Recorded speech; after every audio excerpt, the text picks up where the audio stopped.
میرے رسول پاک علیہ السلام کا دروازہ سب سے بڑا دروازہ ہے، حضور کا دروازہ سب سے بڑا دروازہ ہے، لیکن میرے دوستو یاد رکھنا نبی پاک علیہ السلام نے بھی لوگوں کو جب رستہ دکھایا ہے تو رب کریم کا رستہ دکھایا ہے، اللہ کا رستہ دکھایا، اللہ کریم کا رستہ دکھایا، لوگوں رب کی طرف توجہ کرائی۔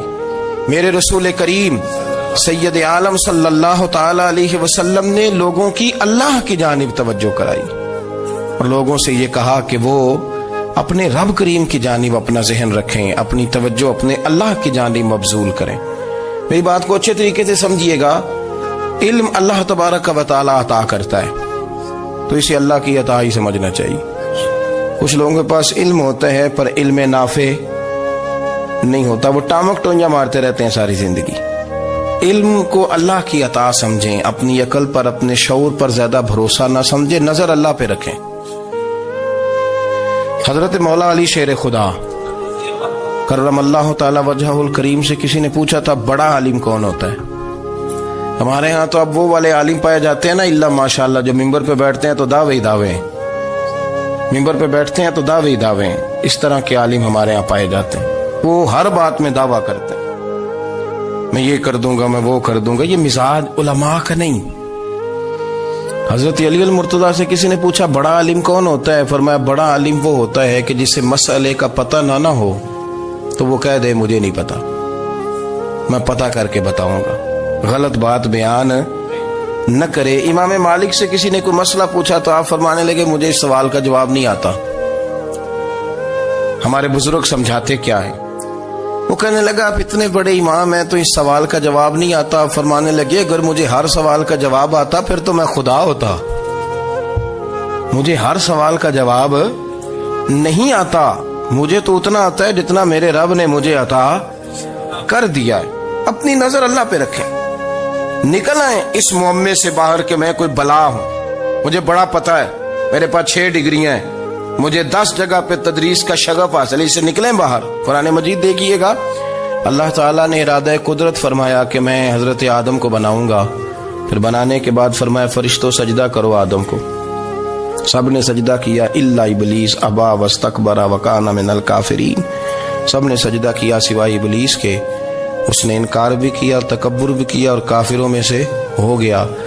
تو یہ جب اللہ تعالیٰ نے سجدہ کرایا تو کیسے کرایا؟ اللہ تبارک و تعالیٰ نے نا حضرت آدم کو علم سکھایا خود، وعلم آدم الاسماء کلہا، خود اللہ فرماتے ہیں کہ میں نے جناب آدم علیہ السلام کو تمام اشیاء کے نام سکھائے، سب اشیاء کے نام سکھائے۔ تو وہ چیزیں پھر میں نے نا، اللہ فرماتے ہیں میں نے فرشتوں پہ پیش کی، میں نے کہا کہ بتاؤ ان کے نام کیا ہے، تو فرشتوں نے جو جواب دیا وہ سمجھنے والا ہے۔ اللہ نے چونکہ خود علم سکھایا تھا حضرت آدم کو، جناب آدم سکھایا تھا، لیکن فرشتوں کو نہیں سکھایا تھا۔ تو اللہ کریم نے فرمایا فرشتوں اب یہ بتاؤ ان چیزوں کے نام کیا ہیں؟ تو فرشتے کیا کہتے ہیں؟ فرشتے عرض کرتے ہیں قالوا سبحانک لا علم لنا۔ آپ کبھی یقین کریں اس چیز کی لذت لیں تو مزہ آ جائے۔ کہا قالوا سبحانک، کہنے لگے تو پاک ہے، قالوا سبحانک، کہنے لگے تو بھئی آدم علیہ السلام کو نام سکھا لیے، پھر فرشتوں کے سامنے وہ چیزیں پیش کر کے کہا ان چیزوں کے نام بتاؤ، تو فرشتے کیا کہتے ہیں؟ کہتے ہیں قالوا سبحانک، تو پاک ہے، لا علم لنا، ہمارے پاس کوئی علم نہیں، الا ما علمتنا، ہمیں تو اتنا پتہ ہے جتنا تو نے ہمیں سکھا دیا، ہمیں تو اتنا پتہ ہے جتنا تو نے ہمیں، لا علم لنا، ہمارے پاس کوئی علم نہیں ہے، اتنا ہی پتہ ہے جتنا تو نے ہمیں سکھا دیا ہے، اس سے زیادہ ہمارے پاس علم۔ اور یہ کیوں تو نے ہمیں جتنا سکھایا اتنا پتہ ہے؟ فرشتے یہ نہیں کہتے یا اللہ تو زیادہ سکھا، آدم کو دیا تو ہمیں بھی دے، یہ نہیں فرمایا، فرمایا انکا انت العلیم الحکیم، اے اللہ تو علم والا بھی ہے اور حکمت والا بھی ہے، تجھے پتہ ہے کس کو کتنا دینا ہے، جتنا تو نے مناسب سمجھا جناب آدم کو دیا، اور جتنا تو نے بہتر سمجھا وہ تو نے ہمیں عطا فرمایا۔ تو اگر آپ کے پاس علم ہے، کہیں نالج ہے، اس کو اللہ کی عطا سمجھے۔ ہمارے ہاں بہت سارے لوگ بن کے بیٹھ جاتے ہیں، میں اکثر کہتا ہوں کہ پھر وہ دعوے کرتے ہیں میرے علاقے والے جاہل ہیں، میرے شہر والے جاہل ہیں، میرے خاندان والے پڑھے نہیں، یہ آپ کا دعویٰ ہے، یہ آپ کو خراب کر دے گا۔ ہم نے بہت سارے ایسے لوگ دیکھے جو بہت بڑے عالم تھے، لیکن اللہ جب لینے پہ آیا تو عقل ہی لے گیا، شعور ہی چلا گیا، حافظے ختم ہو گئے۔ آپ دیکھتے ہیں بڑھاپے میں کچھ لوگ ایسے ہوتے ہیں کہ جن کو یہ بھی یاد نہیں رہتا کہ میرا نام کیا ہے، میں کہاں ہوں، مجھے کدھر جانا ہے۔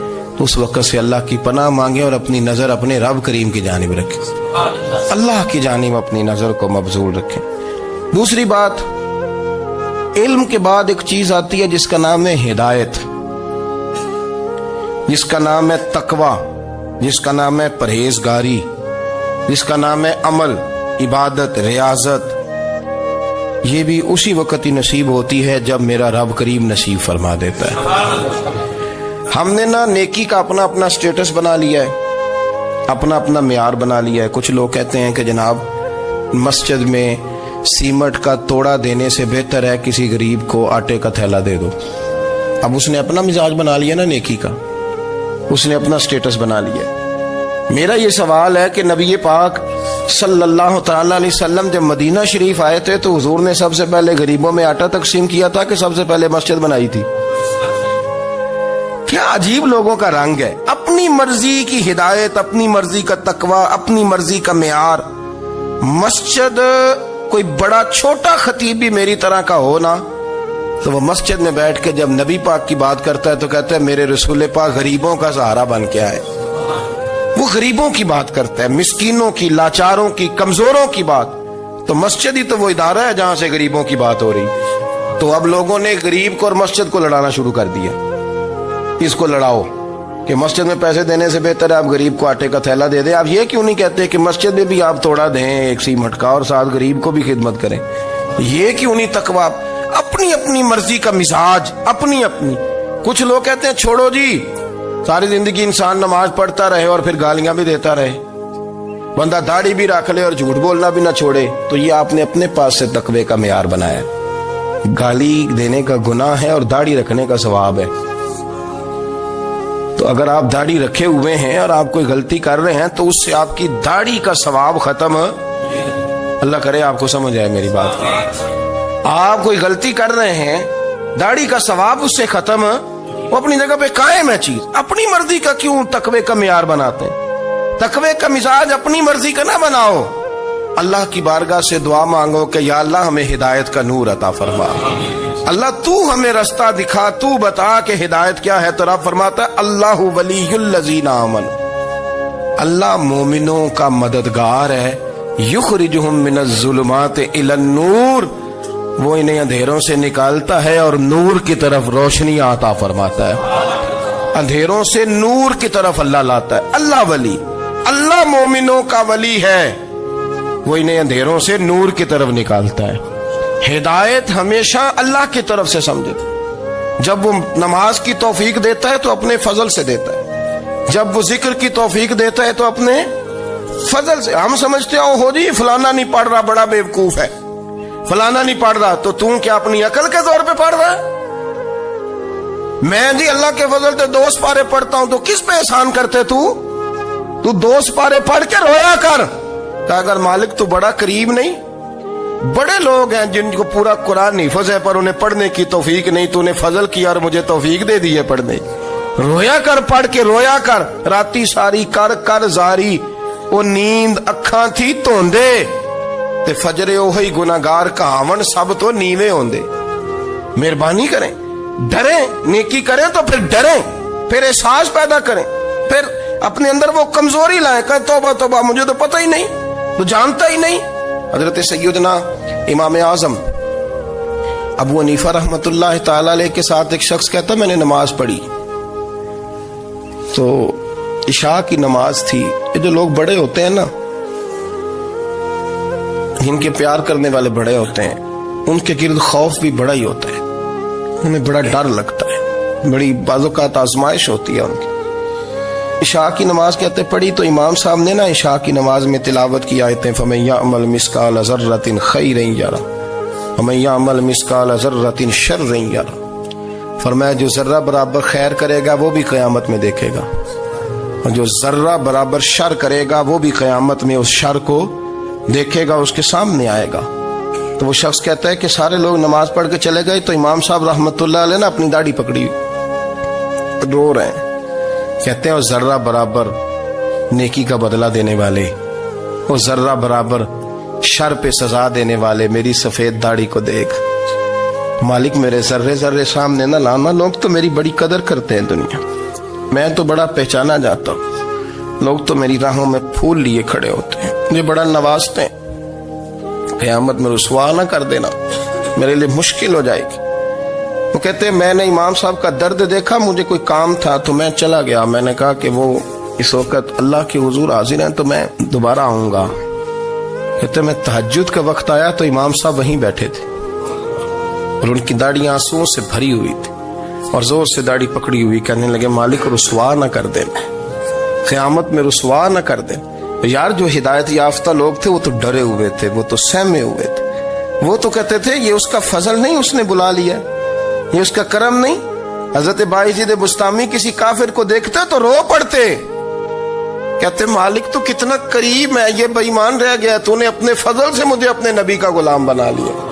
وہ رو پڑتے. یہاں تو لوگوں کا دعویٰ ہی بڑا ہے. نمازی اللہ خیر فرمائے وہ تو دوسروں کو گھورتا ہے، وہ کہتا ہے جنت کا میں مالک ہوں، کنجیاں میرے پاس ہیں، میں کسی اور کو گھسنے نہیں دوں گا. اور اگر 2-3 حج کر لے تو پھر تو وہ کہتا ہے کہ اب میرے سے پوچھ کے لوگ جنت میں جائیں گے معاذ اللہ. اور اگر وہ 2 4 5 7 دفعہ کوئی نفل پڑھ لے تو پھر وہ کہتا ہے چھوڑیں جی سارے لوگ بے عمل ہیں، میں اکیلا نیک ہوں. نہ ایسا کریں، اپنی توجہ اپنے رب پہ رکھیں، اپنی توجہ اپنے معین الملت والدین، عطائے رسول، ہند الولی، غریب نواز، خواجہ معین الدین چشتی، حضرت خواجہ اجمیر، شاہ اجمیر، والی ہندوستان. آخری عمر میں نا سارا دن روتے گزر جاتا، ساری رات روتے گزر جاتے، ذرا سی کوئی بات کرتا تو رو پڑتے، آنکھیں آنسوں سے بھری رہتی. کئی دفعہ اپنے بھی پریشان ہو جاتے ہیں نا کہ یار تو ایک بات کی جان ہی نہیں چھوڑ رہا.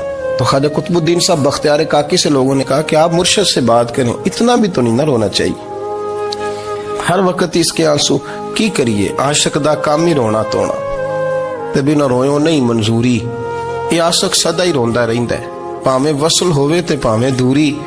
ہر وقت رونے کا کیا مطلب ہے؟ تو خواجہ قطب صاحب کہتے ہیں میں قریب گیا تو میں نے پیر دبائے، میں نے کہا سونیا لوگ تو کچھ بھی نہیں کرتے، تو نے تو کمال کر دیا، 90 لاکھ آدمی مسلمان کر دیا، دنیا کچھ نہیں کرتی، تو نے 50 سال ساری رات مسلح پہ بیٹھ کے رب راضی کیا. تو شہزادہ تھا، حضور کی اولاد تھا، لیکن معین الدین تیرا ایک پلاٹ بھی نہیں، تو نے طالب علم پالے، انہیں غریبوں کو دیا، انہیں نوازا، کوئی شے نہیں تیرے پاس، ہر چیز تو نے، ساری رات روتے ہو، سارا دن روتے ہو. تو خواجہ قطب الدین صاحب کہتے ہیں میں نے جب عرض کیا تو خواجہ صاحب مجھے گلے لگا لیا، چیخ مار کے روئے، کہنے لگے قطب الدین پتر داڑھی سفید ہو گئی، جانے کا وقت آ گیا، جو تو نے نیکیاں گنوائی ہیں وہ ہیں صحیح میرے پاس، پر یار کی بارگاہ میں پیش کرنے کے قابل ایک بھی نہیں. تو بارگاہ تو دیکھ کتنی بڑی ہے، رسول کریم کی بارگاہ میں پیش کرنے کے قابل ان میں سے ایک بھی نہیں. تو آستانہ دیکھ کتنا بڑا ہے، کیا پیش کروں گا، کیا عرض کروں گا حضور کی بارگاہ میں، کس طرح. وہ یار جو بڑے تھے وہ تو ڈرے ہوئے تھے، سہمے ہوئے تھے، وہ تو بڑی آزمائش میں تھے، لیکن میرا اور آپ کا رٹا 2 نمازیں پڑھ کے 6 نمازوں کا دعویٰ کرنا اور لمبی چوڑی کہانیاں بنانا اور اپنے منہ سے اپنی تعریفیں کرنا، اس سے تھوڑا باہر آئیں. رزق بھی میرا اللہ ہی دیتا ہے، علم بھی اللہ دیتا ہے، رزق بھی. بڑے بڑے فقیروں کو مالدار ہوتے دیکھا، بڑے بڑے مالداروں کو فقیر ہوتے دیکھا، بڑے بڑے. میرے ایک بڑا سخی قسم کا سجن ہے، بڑا پیارا ہے، میں اسے سخی مانتا ہوں. میں نے اپنی پریشانیوں کے دنوں میں بھی اس شخص کو سخی دیکھا. ایک دن رات کو مجھے ٹیلی فون کر کے کہنے لگا کدھر ہو؟ میں نے کہا میں گھر ہوں. نہیں اکثر سفر میں ہوتے ہو نا؟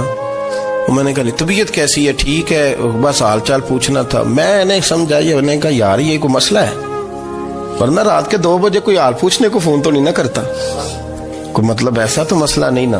تو میں نے بیک کال کی, میں نے کہا یار میری بات سن, مسئلہ کیا؟ کہ نہیں کچھ نہیں دل کر رہا تھا. میں نے کہا میری گل سن, رہے ہیں اسی 4-5 سال کٹھے, میں تین جاننا, اصل بات کر. کہنے لگا مکان بھی بڑا ہے, سارا کچھ ٹھیک ہے, پر وہ بڑا ہی بے نیاز ہے. کچھ حالات اس قسم کے آ گئے ہیں کہ لوگوں کو بتاؤں بھی تو لوگ ماننے کو تیار نہیں.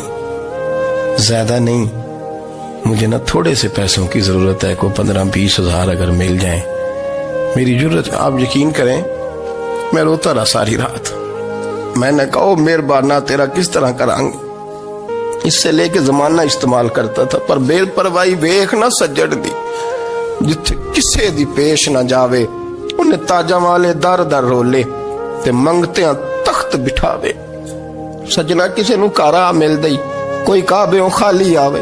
واللہ خیر الرازقین, وہ کہتے تو دائیں بائیں نہ جا, رزق تو تجھے میں دوں گا, میں ہوں بہتر رزق دینے والا. بڑے بڑے بادشاہ, بڑے بڑے شہنشاہ, بڑے بڑے لوگ, ہاتھوں میں کاسے, فقیریاں. ام ربیعہ کہا کرتی تھیں, بڑی نیک اور صالح خاتون تھیں. وہ کہتی ہیں کہ میں نا بڑے امیر آدمی کی بیوی تھی, اپنے شوہر کے ساتھ چھت پہ بیٹھی تھی تو نیچے فقیر مانگنے والا آیا. اس نے بڑے درد سے صدا کی تو میں نے اپنے شوہر سے کہا کچھ دے دے. کہا دفع کر, ان لوگوں نے دھندا بنایا ہوا ہے. کہتی میں میکے سے بھی بڑا مال لے کے آئی تھی, میرے ماں باپ بڑے امیر تھے, تو میں نے نا چوری اپنے خامہ سے نظر بچا کے باتھ روم جانے کے بہانے گئی, اور نیچے جا کے 5 دینار میں نے اس فقیر کی ہتھیلی پہ رکھے. کہتے اس نے 5 دینار دیکھے, پھر میری طرف دیکھا تو میں نے اس کی آنکھوں میں آنسو چمکتے دیکھے. کہنے لگے بی بی رب تیرا بھلا کرے, میں 3 دنوں کا بھوکا ہوں. کہ وہ چلا گیا. میں گھر آ گئی, جب باہر آئی تو میرا شوہر کہنے لگا تو اتنی اب اتنی تو تیز ہو گئی ہے اور تو اتنی خود مختار ہو گئی ہے, میرے بغیر پوچھے مال خرچ کرے گی, جا تجھے 3 طلاقیں. کہتی میں بالدار اور وزادار باپ کی بیٹی تھی, طلاق لے کے گھر آئی تو میرا باپ ٹوٹ گیا, چارپائی پہ چلا گیا. اوہو یہ کیا بن گیا. کہتی بڑی تکلیف رہی. 1-2 سال کے بعد میرے ابا نے میری شادی کر دی. اب جس شوہر کے پاس گئی وہ بڑا نیک تھا, پرہیزگار تھا, اللہ نے بہترین صلہ دیا. کہتی چھت پہ بیٹھی تھی, دروازے پہ فقیر آیا, میں نے شوہر سے کہا کچھ دے دوں. کہنے لگا 5 نہ دینا, 15 دینا, 20 دینا, میں فقیر ہوں, میں نے فقر سے دولت دیکھی ہے, اسے خالی نہ لوٹانا. کہتی ہے کہ میں نیچے گئی اور جب میں نے اس کی طرف دینار بڑھائے تو میری چیخ نکلی, پیسے پھینک کے میں بے ہوش ہو کے گری. میرا شوہر نے آ کے اٹھایا, اندر لے گیا, پانی منہ پہ چھڑکا. کہنے لگا تجھے کیا ہوا؟ کہنے لگی یہ جو مانگنے آیا یہ میرا پہلا شوہر تھا, وہی تھا جو کہتا تھا کہ تو 5 دینار دے آئیے, جا تجھے 3 طلاقیں. پڑھو نا حدیث پاک. میرے نبی پاک علیہ السلام نے فرمایا ایک بندہ گنجا تھا. گنجا کوئی ترتیب آگے پیچھے ہو جائے تو مفہوم کے لحاظ سے, لیکن میں مفہوم اس کا واضح کرتا ہوں. ایک گنجا تھا, کوئی شے نہیں تھی, سر پہ بال بھی نہیں تھے, رویا کرتا تھا. اللہ تعالیٰ نے فرشتے کو بھیجا, تجھے کیا چاہیے؟ تو کہنے لگا بال آ جائیں اور تھوڑا مال آ جائے. فرشتے نے ہاتھ پھیرا تو بال بھی آ گئے, تو بکریاں بھی آ گئیں, لائنیں لگ گئیں, مال ہی مال ہو گئے. دوسرے کے پاس گیا, وہ کوڑا تھا, اس کو جا کے کہا کیا چاہیے؟ کہنے لگا شفا ہو جائے اور کچھ اللہ تعالیٰ آسانی کر دے. شفا بھی ہو گئی, گائیں بھی دے دی, بھینسیں بھی دے دی, مال ہی مال ہو. پھر ایک کے پاس گیا, وہ اندھا تھا, تجھے کیا چاہیے؟ اس نے کہا آنکھیں ملنے اور کچھ ساتھ اللہ مال دے دے. اونٹ ہی اونٹ ہو گئے. جب بڑا نواز دیا تو پھر مالک نے امتحان لینے کا ارادہ کیا. یاری تیری سونا ہے پر آزمائشاں بھی تیریاں اگ, آزمائشاں تیریاں, صحیح کہہ رہا ہوں, آزمائشاں تیریاں, یاری تیری سونا ہے پر آزمائشاں تیریاں. یہ سونا پرکھیا جامدائی, پہلو نال لگاں دے لگ. اللہ نے فرمایا آزمائش کرو. سب سے پہلے گنجے کے پاس آئے, اسے کہا اللہ کے رستے میں کچھ دیکھا نہیں لگا, میرے خرچے ہی بڑے. دیکھو تو صحیح کتنی مشکل میں وقت گزارتا ہوں, حال ہی کوئی نہیں. تو اس نے کہا میں نے تو سنا ہے تو گنجا اور بھوکا ننگا تھا. کہنے لگا میں تو جدی پشتی رہی سے اعظم ہوں, تجھے کس پاگل نے کہا ہے بھاگ جا؟ اس نے کہا اچھا جیسے تو تھا ویسے ہی ہو جائے. کھیت کھلیان اجڑ گئے, پھر سے گنجا ہو گیا. حضور علیہ السلام فرمانے لگے, پھر وہ اس کے پاس گیا جو کوڑا تھا, اسے کہا کچھ دے. کہنے لگا خرچے ہی بڑے. اب پوچھ لیں کسی امیر آدمی سے، کہے گا چکی کے نیچے ہاتھ ہے میرا، میرے سے زیادہ تو اب پریشان بندہ ہی کوئی نہیں. کیا بتاؤں آپ کو، اتنا ٹیکس ہے، اتنا جرمانہ ہے، فلانی شے، بڑا کچھ گنواتے ہیں لوگ. اس نے کہا میں نے تو سنا تو پہلے کوڑا تھا. اس نے کہا جا دوڑ جا، میں تو رئیس اعظم ہوں، دادا بھی پردادا بھی اور ساری نسل ہی. اس نے کہا اچھا جیسے تو تھا ویسے ہی ہو جائے. پھر وہ گیا اندھے کے پاس اور جا کے کہا اللہ کے نام پہ کچھ دے. تو کہنے لگا رب کے نام پہ؟ یہ کھڑے ہیں اونٹ جتنے تیرے دل کرے لے جا. اس نے کہا کیا معنی اس بات کا؟ کہنے لگا یار تجھے کیا بتاؤں، میں تو اندھا تھا، میں نے تو کبھی دنیا دیکھی نہیں تھی. پھر اس کریم نے فضل کیا تو مجھے بڑا کچھ دکھایا. میں کیا بتاؤں، میرا دل کر رہا ہے کہہ دوں کہ پھر اس نے کعبہ دکھایا، پھر اس نے روضہ رسول دکھایا، پھر اس نے ریاض الجنہ کے سجدے دکھائے، پھر اس نے اپنے محبوب کے دروازے کی رونقیں دکھائیں. اس نے بڑا کچھ دیا، اس نے بڑا نوازا. میرے پاس تو شاید میں بدکار پرانا خادم، کسے در ملی نہ ٹوئی. واصف یار نے نظر جو کی تھی پھر واصف ہی ہوئی. یہ تو اس کا کرم ہوا. تو یہ وہ کہنے لگا تو اللہ کے نام پہ جان مانگ، میں وہ بھی دینے کو تیار. میرے پاس تو شے ہی کوئی نہیں تھی، مجھے تو اپنا پتہ ہے، میں تو کوئی شے نہیں تھا، کچھ نہیں تھا میرے پاس. یہ تو ان کا کرم ہے کہ رخ ان کا ادھر ہے. اور مختصر سی میری کہانی ہے، یہ جو بھی ہے ان کی مہربانی ہے. تو وہ کہنے لگا میں بھی کچھ لینے نہیں آیا تھا، تیری آزمائش ہی کرنے آیا تھا. تیری عزتیں بھی سلامت رہیں گی، تیرا مال بھی سلامت رہے گا، تیری شفا بھی. اپنی زندگی میں کبھی بھی اللہ کی بارگاہ سے توجہ ادھر ادھر نہ کریں. چھوڑیں لوگ کیا کر رہے ہیں، دنیا کیا کہہ رہی، کبھی بھی اپنی توجہ دائیں. ہمارا یہ مسئلہ بن گیا کہ ہماری سیاست ہے، ہماری دنیا داری ہے، ہم بندوں کو راضی کرنا چاہتے ہیں. ہم دیکھتے ہیں کون کس طرح، اور آپ یقین کریں آپ تھک جائیں گے، بندے راضی نہیں ہوں گے، وہ نہیں راضی ہوتے. آپ ان کو منا کے لائیں گے تو ادھر والے نکل جائیں گے، ادھر کو منائیں گے تو ادھر والے نکل جائیں گے. اس چکر سے باہر آئیں، اس رب کو راضی کریں جو فرماتا ہے ان الذین آمنوا وعملوا الصالحات سیجعل لهم الرحمن ودا. فرمایا تو ایمان لانے کے بعد نیک عمل کر، میں لوگوں کے دلوں میں تیری محبت پیدا کر دوں. رحمان لوگوں کے دلوں میں محبت ڈال دے گا، اللہ لوگوں کے دلوں میں. اپنی نظر ہمیشہ اپنے رب پہ رکھیں. اتنی لمبی چوڑی دنیا داروں سے امیدیں نہ وابستہ کریں. میں نے دیکھا ہے لوگ کاسا لیسی کرتے ہیں، کبھی اس کے دروازے پہ کبھی اس کے دروازے پہ. ان چکروں سے باہر آئیں اور اپنے رب کی بارگاہ کی طرف توجہ کریں. استغفار شوق سے پڑھا کریں.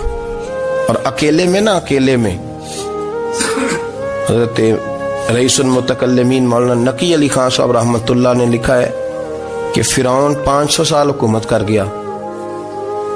یہاں تو 5 سال کی حکومت کی پیر لڑکھڑاتے ہیں، 500 سال.